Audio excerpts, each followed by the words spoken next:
does not need to be introduced to this August gathering. His record have already introduced himself to the whole world. But I insisted on introducing the guest speaker. The guest speaker is going to inspire us on the topic, the role of graduates in the maintenance of a peaceful and stable democracy. Before inviting the guest speaker, please allow me to read a brief of his CV in the presence of this August gathering. The guest speaker, his CV is like a booklet. All these pages you are seeing, they are all part of the CV of the guest speaker. In fact, he did not even want me to read his CV because he is very humble. But people insist that I must read his CV so that he can inspire the graduates. Some of us will say, I want to be like Dr. Ismaila Ceesay in the next 10 or 20 years to come. A brief CV of Dr. Ismaila Ceesay.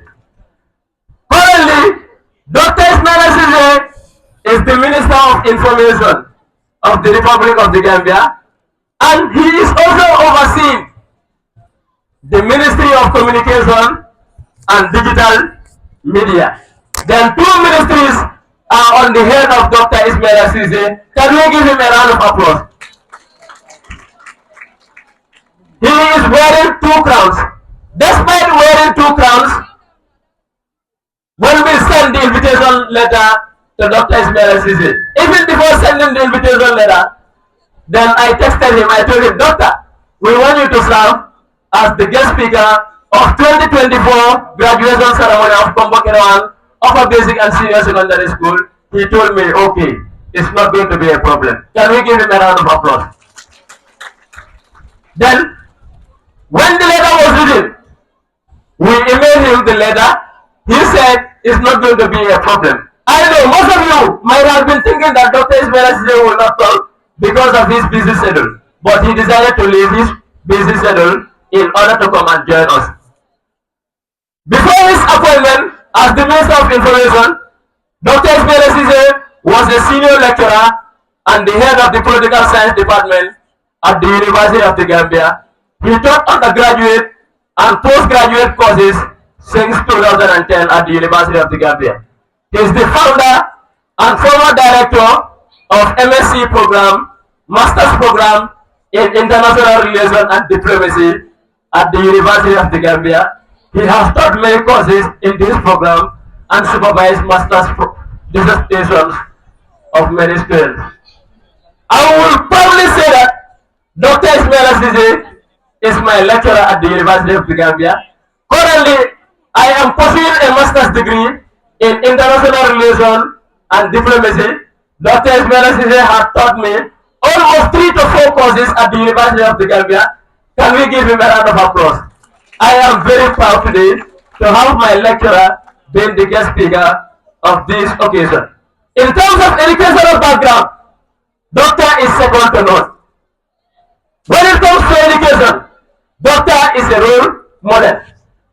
He is not called a doctor because he is practicing doctor or nursing as a profession. He is called doctor because of the lundu he possesses. In terms of education, Doctor in 2011 to 16, then he attended universities of Edinburgh, where in Sweden, 2011 to 16.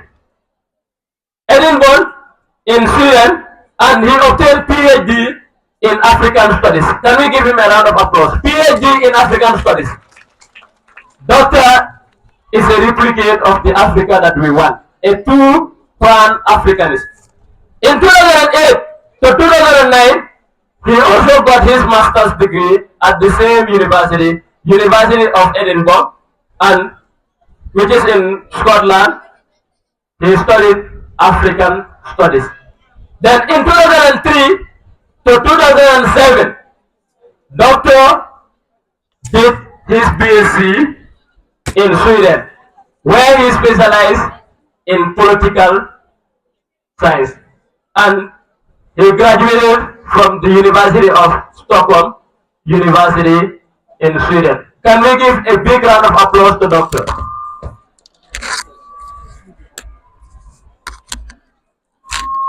Distinguished guests, teachers, parents, and graduates.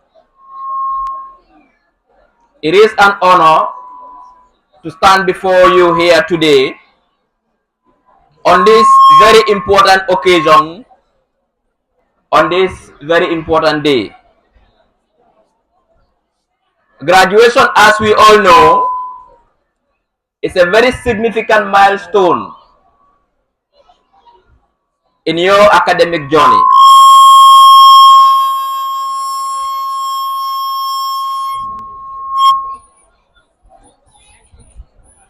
It marks the beginning of a new chapter in your lives. And remember, as from today, life will never be the same again for you. Today we celebrate your education, we celebrate your hard work, and we celebrate your perseverance. And I think you are a very lucky generation. Those of us who went to school in this country years back, we never had this opportunity to put on gowns like you are doing and celebrate graduation. So you should thank God for that. Now, as a lecturer myself, I have had a unique opportunity to witness firsthand the transformative power of education. Education is not just a means to an end, it is a lifelong journey that empowers individuals to think critically and to act responsibly and to contribute meaningfully to your society. Because you are graduating today, it means that education is over for you. In fact, it starts today. After graduation, you start your education. The topic of my speech is the role of graduates in the maintenance of peace in a stable democracy. This is especially relevant given the Gambia's history. Our nation moved from many years under a different type of leadership to a democratic government, highlighting the importance of protecting and fostering our newfound freedoms. Some of you are young, you cannot remember how it all started. During the fight for independence, and when I say fight, I don't mean physical violent fight. The struggle for independence, they had no hope in the Gambia. They said that Gambia cannot be an independent state because we are so small, we don't have the population or the resources to become a viable state, so we cannot be an independent country. And they suggested many solutions. One is the Malta solution, that will still be a country but under the rule of Britain. Our founding fathers said no. This other solution was to form a federation with Senegal where we become one country. We said no, we can be independent. A country with over 300,000 people, very small, no resources, no lawyers, no doctors, no engineers. We still endured. I remember an anthropologist called Bakili Rice. He came to the Gambia around that period and wrote a very interesting book, and I think you should read it. It is called The Gambia, the Birth of an Improbable Nation. That this country called the Gambia is born, but it will not survive because it is not probable for it to survive because it is so small, it has no resources. But we have survived. Not only survived, we have grown, we have endured, we have persisted. We resisted the 1981 onslaught against our democracy. We brought about the change in 2016 against a dictator, and today we are a stable and a viable and a very prosperous democracy. Graduates, you are the custodians of our nation's future. The knowledge and skills you have learned and acquired from this school will prepare you to play a crucial role in nurturing our democracy. Your active participation in civic life is essential. Therefore, engage in voting. When it's time for registration, get yourself your voter's card. It is your only weapon to ensure development in this country. Engage in community service and stay informed about political and social issues. And most young Gambians today are failing in that regard. And I can prove my point. And I have proven my point. I have asked young Gambians about things that are important to them and they don't even know. And I bet if I ask you here which constituency do you belong to, you wouldn't even know. If I ask you who's your lawmaker, you wouldn't know. If I ask you who's the Minister of Higher Education, you wouldn't know. But most importantly, if I ask you, have you ever read the Gambian Constitution? You would say no. Most of you have never read the Gambian Constitution. The book, the code that defines your citizenship, that defines your roles as a citizen, that defines your rights as a citizen. You don't even know what those rights are, what your responsibilities are as a citizen. You don't even know. So you have never read the Constitution. Therefore, we should even introduce constitutional studies in the primary school. So every Gambian, before you reach grade 12, you must read the Constitution and know what is in it. You cannot be a citizen if you don't know the Constitution. So therefore, I urge you to stay informed about political and social issues in your country. Because by doing so, you ensure that the voices of the people are heard and that government remains accountable to you, the citizens. Promoting peace and stability within our communities is also vital. So use your education to foster tolerance, understanding, and to foster dialogue. Because your education has given you the tools to drive innovation and development. You can contribute to the economic and social progress of the Gambia through entrepreneurship, through research, and through public service. Our democracy's strength lies in its ability to adapt and grow. Fellow graduates, remember that there is no right path to success. That is only your path, and you define that path. Some of you will become teachers after graduation or later in life. Some medical doctors, some nurses. Some will become civil servants, some housewives, some farmers. Some will even become thieves. Some will go into different vocations.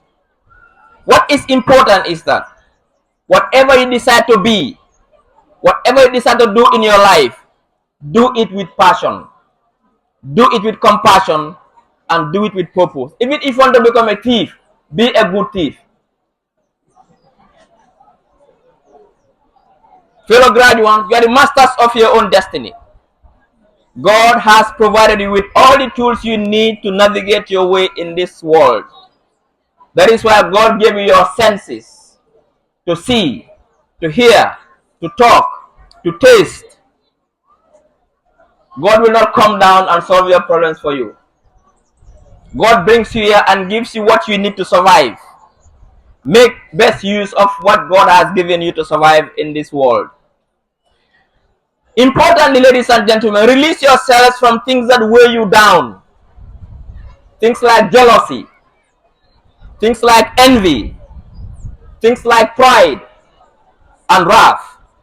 But set yourself true or freely, through love, through kindness, through respect, and through empathy.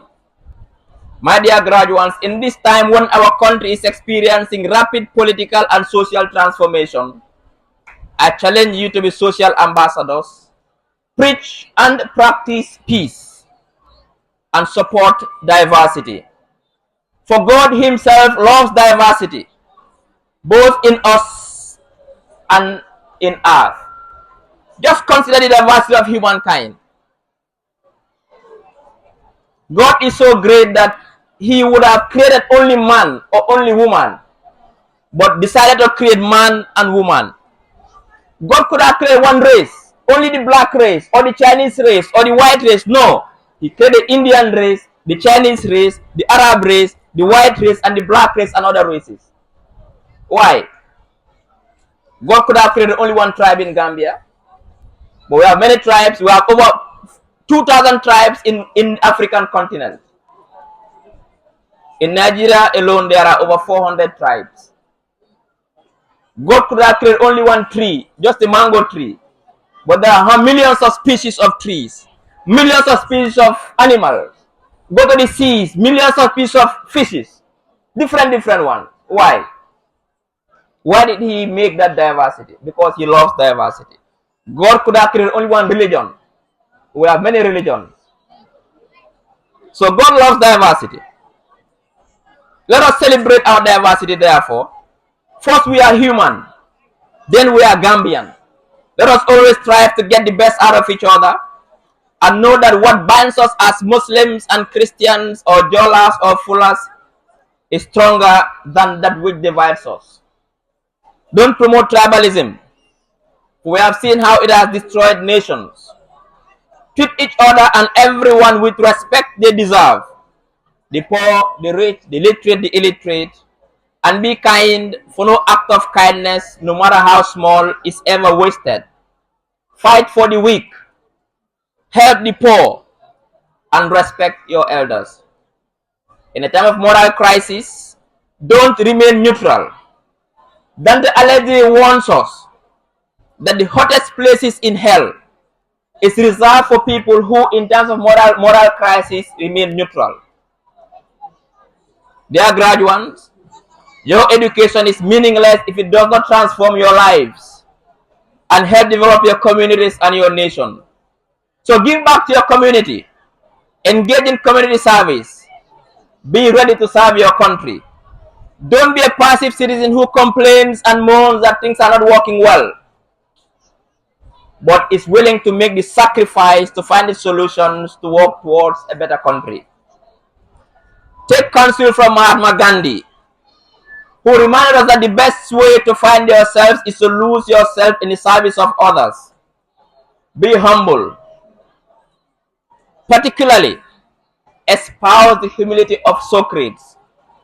We all know who Socrates is. One of the greatest philosophers that ever lived in the times of times. The teacher of Plato. The teacher of Aristotle. You know what he once said? He said, I am the wisest man alive. For I know one thing. That is that I know nothing. And be honest. For honesty in our time is a very rare commodity. There once lived a Greek philosopher called Diogenes. He's called Diogenes the Cynic. What most people know about Diogenes is that he wandered around ancient Greece carrying a lantern, a torchlight, in broad daylight, searching for an honest man. Today we rarely find honest people in our society. My dear graduates, I will be deceiving you if I should tell you that things are going to be easy. It is not going to be easy.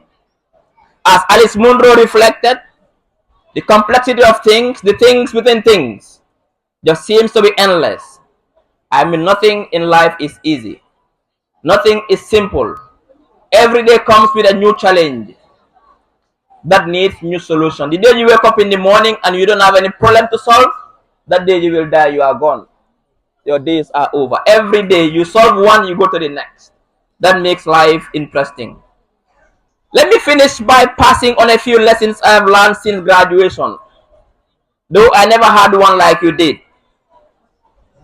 First, be original and be yourself. Don't be a copy of something you are not. And I look around today, I think of a guy called Franz Fanon in his description of what they call the inferiority complex. Our girls, you don't like your eyebrow, you put this long one there like a fan. You don't like your nails, you fix your nails, long ones. You can't even cook anymore with those nails. You bleach to change your skin color from black to white. The natural hair God gave you, you buy long extensions. The Indian woman who died long years ago in India, they bring her hair called human hair and you put it on. Why is the originality? Be original. As Max Ehrmann counsels us in Desiderata, that if you compare yourself with others, you will become vain or bitter. For always there will be greater and lesser persons than yourself. So much sacrifice has been made by your parents, teachers, and yourself to get you this far. Wherever you find yourself in the pursuit of your dreams, demonstrate the values instilled in you whilst you are here in these grounds. What are those values? Hard work, dedication, discipline, humility, honesty, patriotism, but above all, integrity. You have everything it takes. So go forth and leave your footprints in the sands of time. We need you, graduates. The world needs you. Go out and change the world. As Karl Marx said, the philosophers have only interpreted the world in various ways, but the point is to change it. Finally, uphold the highest standards of integrity and ethics. Lead by example and inspire others to do the same. In conclusion, maintaining a peaceful and stable democracy is a collective effort that relies on the active participation of all citizens, particularly graduates like you. As you embark on your next chapter of your lives, I encourage you to embrace these responsibilities with courage and with determination. Your role in shaping the future of our nation is invaluable. Congratulations once again. I wish you all the best in your future endeavors. May you continue to impact and make meaningful contributions to the development of this country. God bless you and God bless the Gambia. Busumbala district to give the plaque award to Dr. Ismaila Ceesay. Mr. Lamin Ture, can you come forward so that you can give the award to Dr. Ismaila Ceesay? This is the plaque award to Dr. Ismaila Ceesay for serving as our guest speaker for 2024 graduation ceremony of Kombakeran Upper Basic and Senior Secondary School. Touch your leg, Dr. White. Touch your leg,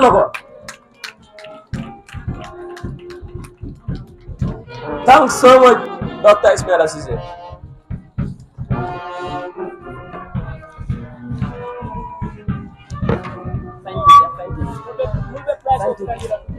Thank you.